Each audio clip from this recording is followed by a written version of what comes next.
Immediately hit myself in the face with the mic. Classic. That's why dental plans are important in the SAG contract. Seriously. First off, Tyler, I remember that it might have been one of the first shows that you worked after you appeared as Superman here. I want to say it was 4 or 5 years ago. And it's great to see you again. Thank you very much for coming back. And for the rest of you, welcome to Dallas. All of you, welcome to Dallas. Thanks for spending your weekend with us. It's a fast to have you. Yeah! Bitsy, I wanted to start with you because I was sitting there looking at the program, and I'm sitting there, okay, study. Not Elizabeth Bitsy, but it's not a diminutive. Talk a little about the name that you're actually honoring by using Bitsy. Elizabeth was my grandmother's name. She went by Betty. Bitsy was her husband, my grandfather. His name was Walter Scott Tulloch, and he was a bomber pilot in the Air Force. And when he was little, his older sister, Catherine, just started calling him Itsy Bitsy Baby. And then the nickname stuck for him. And then when I was born, he passed away when I was 11, so I didn't have as much time with him as I would have liked, but we were really attached at the hip. And so people started calling me Bitsy as well. And yeah. Very groovy. The show took a break this week so we could all basically catch our... All right, there may be spoilers in here, so who's not up to speed on the show? All right, I'm not going to tell you to plug your ears and do that because we're in the middle of this thing. But we did take a week off after some really, really horrifying bits from the inverse. So with 2 episodes to go in this season, with everything else on the line, what can viewers expect in as spoiler-free nature as possible? Because you started taking flying lessons, you had to also figure out that your girlfriend can never see you again. Your sister may or may not have finally shrugged off the inverse cult, and you're in a hospital bed. So what can we expect from the last 2 hours of this thing? Because good God, man. I think you can expect to see people taking risks that you've never seen them take before, and I feel like that's saying something when it comes to Superman and the family. So I think you're going to see people really grasping for straws to see how they can get out of it. Is there has to be some kind of resource for each of you, because the story is so dense, there's so much more. And in the Berlantiverse, that says a lot, but there's interwoven characters from a decade of Berlantiverse shows, and as they were rolling you two out into from Crisis and Infinite Earths all the way to Supergirl, to your own shows, it starts to become more and more intricate. And I'm curious if there's a resource that you go to when you're going through your script read at the beginning of the week and you're saying, I'm sorry, I'm lost. What was this again? So is there a resource like that available for you? The internet. Yeah. But who can trust that? It lies all the time. I mean, I guess if I really was perplexed, I would reach out to Todd Helbing, who's our amazing showrunner. And if he doesn't know, we have a couple writers on the staff who know everything there is to know about the comics. And if he's not sure, he's like, oh, this is really more of a question for like Adam. And then I would reach out to him and ask. And in the beginning, I remember I was trying to catch up experience-wise. I was really young when I was signed on to the show.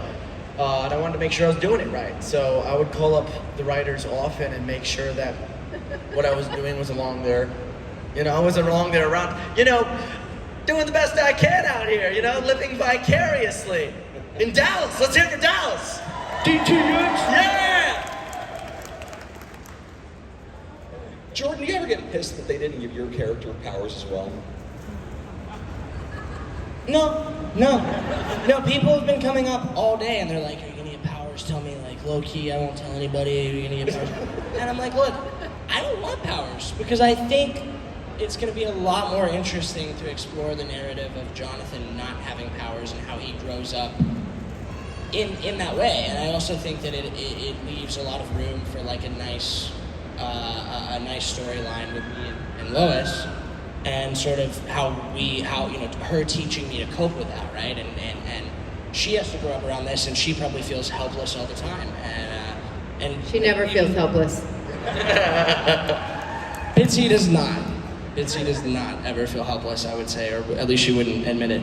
Yeah, no, I mean, I think that it'd be fun to have powers, and obviously, I know there's a few people in here that haven't maybe made it part through season 2, but you've probably seen the pictures of me in the suit, and and there's something going on there. I won't say too much, but obviously, I had powers in one way or another, but actual Jonathan himself on Earth Prime as we know it, I don't know, and I don't know if I want them, truthfully.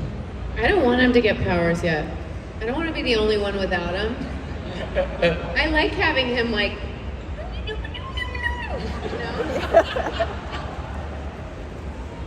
The last episode where you're showing your son how to actually fly in the Fortress of Solitude and in the Beggar's Canyon Run, which, if there's ever a joke that will never get old, it's, wow, that's a pop culture reference from the 80s. What does that mean? Because, good God.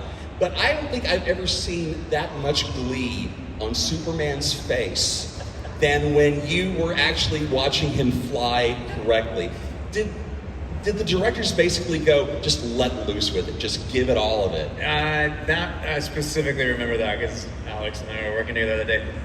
Every once in a while there's something in the script and we'll do it once or twice. And for whatever reason, I have to do it once where it's not all the way for some reason to realize that it needs to be. So we did the thing where we land together and I'm like, oh my God, that was amazing, that was so cool. And compared to what ended up on screen, I probably did like 50 to 60% of that. And they cut and they're just making some adjustments. And I went up to Alex and I was like, hey dude, I think we're gonna have to go like all the way with this. He was like, really? I'm like, yeah. I was like, just be ready on this next one. I was like, it's gonna be a lot. He's like, okay. So the next one we did it was yelling and screaming like crazy. And then the director was like, that was great. I was like, I know it needs to be everything. It just like, that's the thing for me with Clark, like we don't get to do the Metropolis, like him kind of being the goofy, stumbling, bumbling guy. So for me, it's like, okay, what takes the place of that? Because it is such a special part of Clark Kent. And for me, it's like seeing him as excited as a human being can possibly be as dad. So that's always really fun. And so then it eventually evolved into Alex and I jumping up and down, holding each other. And it was just, yeah. So it's fun when those moments come up. It takes me usually like a take to realize that it needs to be that, but eventually it just goes like, all right, let's dial it to 100. And that was my first real experience also going up and staying up for quite some time. There were points like in episode 9 where he flies for a bit. He keeps flying for a bit even in episode 11, but really doing that horizontal. And basically what they do is they put you in a thing called a tuning fork that looks like this. And my hips are at my finger. So really what it is this massive trunk lift that you're doing for all this time. I don't know how Tyler does it constantly, except that it's brutal. Superman. And it was really fun getting to actually kind of fly for the first time while my character was really flying for the first time. Believe me, the look of joy on my face started to evaporate by the end of the day as my back started to give out on me. That's the real reason why you don't want powers, isn't it? Because you don't want to have to run around in that rig. I did that like twice, and I was like, I'm done. It's not gonna happen again, especially because the tuning fork is one thing, right? Because you kind of, you have support kind of like under your hips, but then there's another one that I don't know if Tyler knows what it's called, where you're just like free floating and it's just like all over, like it's just like digging into your hips and your back and other areas. It's just rough. It's just rough. Find a movie called The Puma Man on Mystery Science Theater 3000. You'll know what flying is not supposed to look like. Trust me on that title. Let's start over here with you. Okay, I didn't expect you to come to me so Surprise! Okay, so, hello. Hello. My name is Jordan. I know I already talked to the twins. Yeah. Yes, so we have a lot of Jordans in the house. So, my question is for Tyler, and so if y'all don't know, Tyler voices Sephiroth in Final Fantasy VII Remake, and he does an incredible job at it. So I know you've answered a question kind of similar to this, but my question, I don't think you've answered this before, so anyway, I'll get to it. Who do you think would win in a fight, Sephiroth or Superman? Oh, Superman, come on. Sorry. I'm sorry. Why do you think that? Just because. Okay. Gotta be Superman. Valid. No, I mean, it's funny. I mean, I've gotten more into the mythology of Sephiroth and everything, and there's obviously something very special about him as well. But I just feel like, I don't know, I spend more time as Superman, so I feel a stronger loyalty there. Plus, my family's here. I don't want to get in trouble. Yeah. I got you. Thank you so much. Thank you. Plus, you're contractually obligated to say Superman at this point. All right, right back over here. So my question was actually about the flying rig. This is for Tyler mainly because you do it mostly. How do you emotionally deal with like 8 hours of being lifted up and down? Honest answer, the first time I did it on Supergirl, I remember they kept telling me like, hey, let us know when you need breaks, like it can be a lot. And I remember my answer was, my dad's probably on hour 18 of his 24-hour shift right now, so like, I'm good. Like, that's really, for me, it's just kind of a perspective thing. So it is a lot, but I also signed up for the job, so there's really not my place to complain about it. I knew that's what it was gonna be. And genuinely, like, everybody has difficult things about what they do in life, generally, or work, or whatever. And for me, it's, you know, my dad still works 24-hour shifts at the hospital, so I can stand a few more hours in the rig. Is he a doctor? He's an ER doc, yeah. That's a career where you absolutely want to tell him thank you for your service, especially over the last couple of years. Good God. Right over here. Hello. I have a question for my friend over there, Stetson. He would absolutely die if y'all said anything to him. But What's up, Stetson? it's for That's Tyler. That's it. He wants to know, how did it feel when you found out that you would be working with the Teen Wolf cast again on the movie? Yeah, all right. Super excited, man. That cast is such a special cast. I'm really lucky that I can say that again about this cast. People usually only maybe get one of those casts in their lifetime, and I've been lucky enough to have at least two. So that's like another family that I get to go back to. So to know that we were all going to be able to be in the same place at the same time, and one of us wasn't going to have to run off to go do something else was pretty special. So we had a lot of fun making it. I hope whoever is a fan and wants to watch the movie, I hope you guys enjoy it. It'll be out later this year, so yeah. All right, that's awesome. Thank you. Cheers, man. Over here. Hello. This is a general question, and I'm not sure if you're going to be able to answer it, but is Superman and Lois actually set on Earth Prime? Because I really don't believe that he is. Mainly because of the color of your eye lasers. Oh, the eye lasers? Yes, because on your show, Uh-huh. they're red. Right. When you were on all the other shows, the Arrowverse shows, Uh-huh. you're blue. Oh, interesting. Yes. Interesting. So I That's don't think you're on Earth Prime. Well, that's probably strictly a VFX question for like who's doing it. I was thinking it was a plot point for season 3. I think you're going deeper than the rest of us are going when we're Also- making the show. So sorry. Conspiracy. No, but honestly, I mean, it could be a VFX choice they want to do with the show that tonally is different. The colors on our show are different than a lot of the other shows, so The tone that could is be part of it. definitely different. Yeah, so there's a lot of things about it, but I also know that like Todd Helbing has said, like, you know, these last couple episodes are gonna be a lot of answers to a lot of questions and things like that. So I'd say, good tease. You have 2 episodes to go. Watch the next 2 weeks. You get a bunch of answers. But for sure you're on Earth Prime? I said you'll get a bunch of answers in 2 weeks. Hey, yo. It's not even 2 weeks. It's like 10 days. All right, thank you. I appreciate it. NDA. Right over here. Hey, I like my job. Don't make me lose it, all right? Hi guys, how you doing? How's it going? I just wanted to say that I really, really love the show, and in my opinion, it's like 1,000,000 times better than anything they've been doing on the big screen for the last few years. Tyler, we bring a humanity back to Superman that makes him Superman. Oh, thank you, man. And Bitsy, you're everything I wanted in Lois that Amy Allen was not. Controversial. I'm not swinging. Just thought Shots fired. Just thought to ask you any comparisons between your portrayals and the movie portrayals and what fans in general think. Any comparisons? Yeah, you got many from the fans. I've never seen any iteration other than a couple of the Donner films. I love Amy Adams as an actress. I've never seen those films. I think Tyler and I both have very little exposure. Don't watch it. But think it was because when we got the roles, I think we just trusted that we were cast for a reason, and whatever we were bringing to it is like what they wanted to see in this current iteration. So I think it's very natural and normal to make comparisons, and people have favorites. You have clearly expressed yours.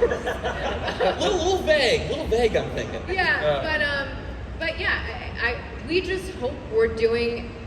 The only thing we can do is like the best I can do in this moment, for this moment. There will be another Lois Lane after me. There will be another Superman after him. It is what it is. And for now, I think we both feel very grateful that we get to, embody such cool characters and such iconic characters.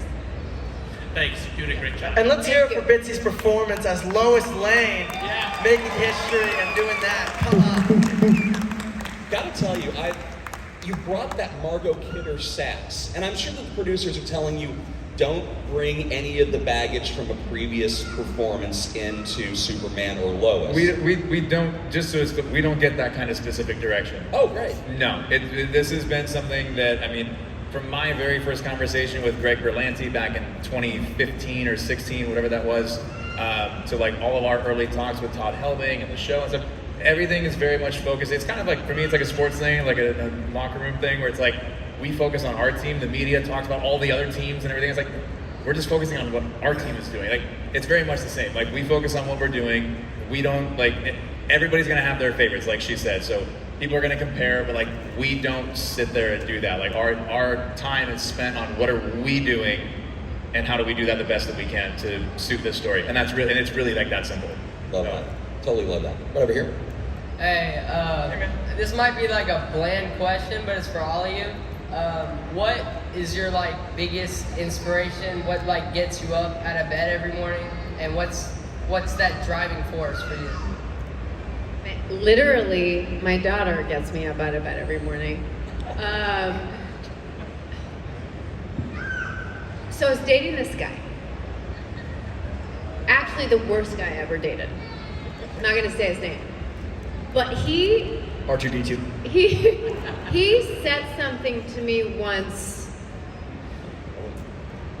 that it was so poignant, and I think he was just struggling at that moment, and he said, I woke up today. Today was not promised me. And I think about that a lot. So I would say it's really just trying to, I try to live my life with an extreme amount of gratitude.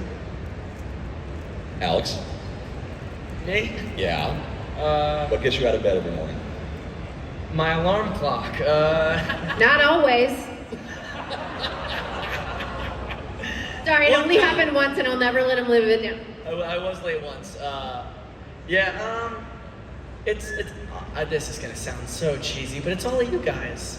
It's getting to sit at that table, and even the people that don't buy anything. I just talked to them for so long about how this show has brought a whole family together, and what a gift that is. You know what I mean? To work on a show where little kids enjoy it for their own reasons, teenagers enjoy it for their reasons. A lot of our storyline, and adults enjoy it for the adult storyline that is them raising us. That's magical. That doesn't happen very often. So no matter the size of the audience of the show, and it is considerable, it's large, but no matter the spread, the depth that each of the fans have for this show is incredible. And that's why I do it. And that and the paycheck. No. But seriously, that is why I'm thrilled to be working on this show. And it's not just a show that, were I to get it at that point in my career, I would have said yes. But there's a reason that I show up with a smile every day. It's all of you guys. Jordan. I would say I get up out of bed every day to fight. To fight for myself, and to fight for my family, and to fight to be a better person, to be able to serve my family, and to be able to serve God, to be able to serve my friends. But I think it's important that I think that the forefront of that for me is definitely my family. My mom, my parents, my brother. I know they're gonna have my back no matter what. no matter what happens, you know, I could be anywhere right now, and I know that they've got me 100% all the way through. And I think that's just important to keep in mind. You know, we're all living in a tough time right now. We're all going through something. And I think, you know, if we wake up in the morning and we just strive to make the right choices as consistently as we can, and we're easy on ourselves and forgiving of ourselves, and, you know, things will get better. Things will get better. It's just always good to look ahead and focus on, not on the past, but the future, the present, and what you can do to better those things. So.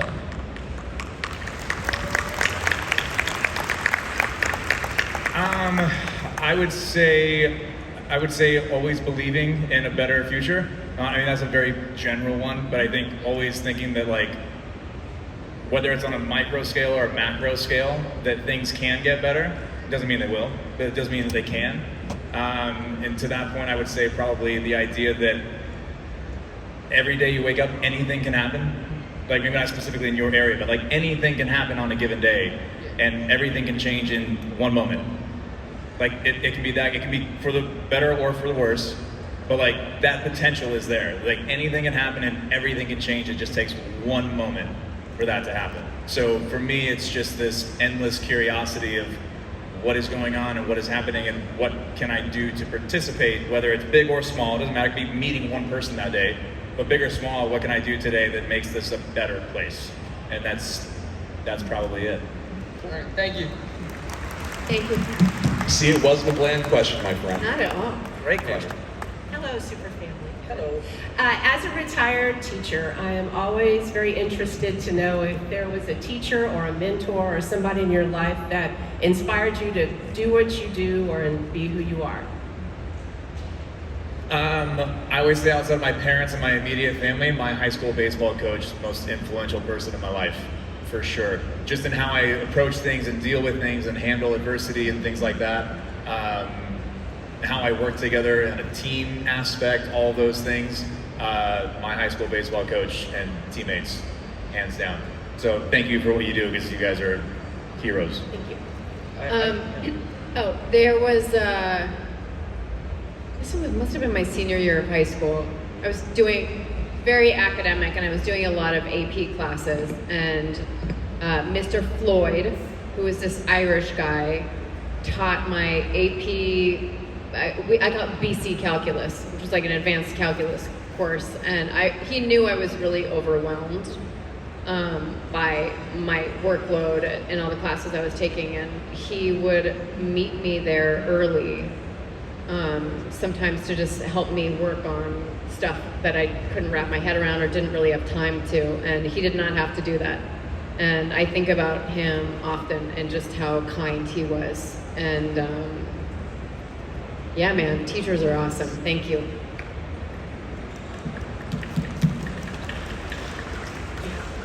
Sorry. What was the question? I'm sorry, I blanked, man. I straight up blanked. Mentors. Your favorite teacher? Mentors. You know, I mean, obviously, just a minute ago, I was talking about my mom, and 100% the biggest, no question. But also, I would say just a lot of the friends I grew up with taught me a lot of different things. And I think that anybody can be a mentor. And it's not necessarily, it doesn't, you know, I can't think of anybody in specific, but I would say that anybody can be a mentor, and a mentor doesn't have to mean that they are mentoring you in a positive way. I think that you can see somebody that you perceive as a mentor initially, and you come to realize that maybe they're not who you thought they were initially, and maybe there's somebody that you can learn, like, oh, I thought this was what I wanted, but in reality, maybe there are repercussions from that aren't so good. And so, I mean, you know, you can learn from all different kinds of people, but I think to look for people, when you're getting advice from people, I think it's important, like, I'm not gonna get financial advice from a homeless man, right? Like, you wanna see somebody that you see that they have the success that they claim they do, and then go based off of that, and not just somebody that speaks big and talks big and is all bark and no bite, so to speak. So I grew up in New York City. I went to the public school system, and my high school was really cool. I only went to 2 years of it before career stuff took over, but my high school was this arts high school, and it was really fancy. It was one from Fame, right? It was the You know, everyone goes there. It was cool. But the teacher that changed my life was in my middle school. My middle school was pretty underprivileged. All the kids were really poor. And I was really badly bullied. I mean, I was an obnoxious little piece of work, and I still am. But, man, I was getting jumped every day. I was getting the crap beat out of me. You know, it was rough there, but there was this one teacher, Mr. Winterfield, who I really want to see again, actually. He was my science teacher, and I loved science at the time. It was actually what I wanted to be at the time. I wanted to be a physicist. And, you know, there was a point in which, first of all, he used this sarcastic tone with all the students. He talked to us all like we were adults, and he made us all feel seen and heard, and everyone kept failing every single one of his tests, but we all loved him anyway. He was that kind of guy. And there was one point, I already kind of knew the curriculum, because I really loved science at that point. It was just earth science, and there was one point in which you know, I was just misbehaving in class, and instead of reprimanding me, he asked me to teach the class. And I made a whole little lesson plan, and I came in one day and I taught this whole class on earthquakes, and I think I learned a valuable lesson from all of that. Actually went on to teach another class later on, but that was a different story. I think I learned something about direction, creativity and the direction that you take. Because it doesn't take very much to be loud, it doesn't take very much to go very far in one direction. But if you find a unique direction to go, you can do something that other people haven't done. Teaching the class, that was his very creative solution to who I was. And it changed who I was. And it made me realize that I care a lot about people, where at that time, I really didn't care about anyone because of how I was being treated. So, I have a lot to thank for him. He made me who I am, and I don't even think he knows it. So that's the power of teachers. You don't even know how many of those kids are sitting right now that you changed their entire life. So thank you. Thank y'all. Over here. Hi. This is like the first time that we've ever seen Superman's family. So I'm just wondering, like, what was it like to take that on and like know that you're the first ones to do that? I think that was the exciting part about it. I think for both of us, it was something new. I always like to say that it's fun to be a part of their origin story and to kind of be that mentor to them. So it's a completely different story from his perspective. But I think that's what makes it. That's what makes it exciting for us, is that we get to come in and try something that's never been done before. So that, to me, that was one of the biggest reasons why I wanted to do it. Yeah, I just think that there's an added complexity and depth that we are able to mine and explore because they're parents, and it's just one extra thing that we get to play with. And so I really just, you know, when Todd Helbing sat the two of us down to sort of pitch us the show, I think it was not even just the idea of them being parents, but being parents to teenagers. It would have been a totally different show had they been 6 or 8. You know, teenagers are complicated and they're hormonal, and so I was extra excited when I found out that they were going to be slightly older, and not because in Crisis we had a little baby. Would have been a totally different show had they just, you know, given us a baby or two. So I think it's just wonderful. Did they do chemistry reads with various actors before they brought in Jordan and Alex? So, like, We read with both of them. I'm saying, were there other reads prior, or did they already have that decision before they brought them in for you guys? We read with. I mean, I read with. I wasn't in town when we did Jordan's, but for Alex's, there were a couple people that came in. We were there for that, and then I'm guessing you read with a few for. I read with. And did you guys do a chemistry read though, or like any other? Did we do a Did we do chemistry one? read? Yeah. Oh no. No, I'm talking about with